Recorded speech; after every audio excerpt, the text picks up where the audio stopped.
A person named Shyamal Ghosh attempted to take the life of a woman with a dao while she went for marketing on the way. The victim's name is Harini Kanya Jamatia, 32 years old. The incident happened near Kupilung Market in Udaipur area. Once again, a miscreant tried to take the life of a 32 years old woman named Harini Kanya Jamatia with a dao while she went for marketing on the way near Kupilung Market in Udaipur area. The accused's name is Shyamal Ghosh from Paschim Kupilung area. Later, the victim's husband Bipat Hari Jamatia said that his wife somehow managed to save her life after she ran away from there when the miscreants tried to kill her with a dao.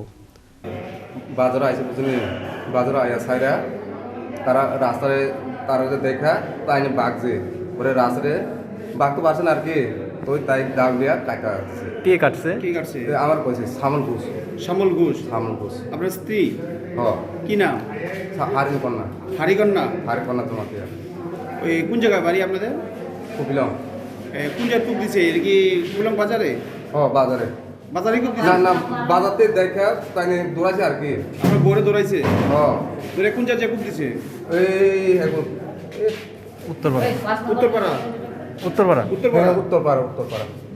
শ্যামল ঘোষের বাড়ি কোন জায়গায় এই পশ্চিমুরা পশ্চিম কুপিলং পশ্চিম কুপিলং তো এখন কি থানায় complain করবানি করবো কি নাম তোমার বিপদ হরে জমাতে তোমার বাসা কোন জায়গায় হ্যাঁ কুপিলংয়েই বাসা কুপিলং The victim's husband Bipat Hari Jamatia said that an FIR will be registered in the name of Shyamal Ghosh in a police station.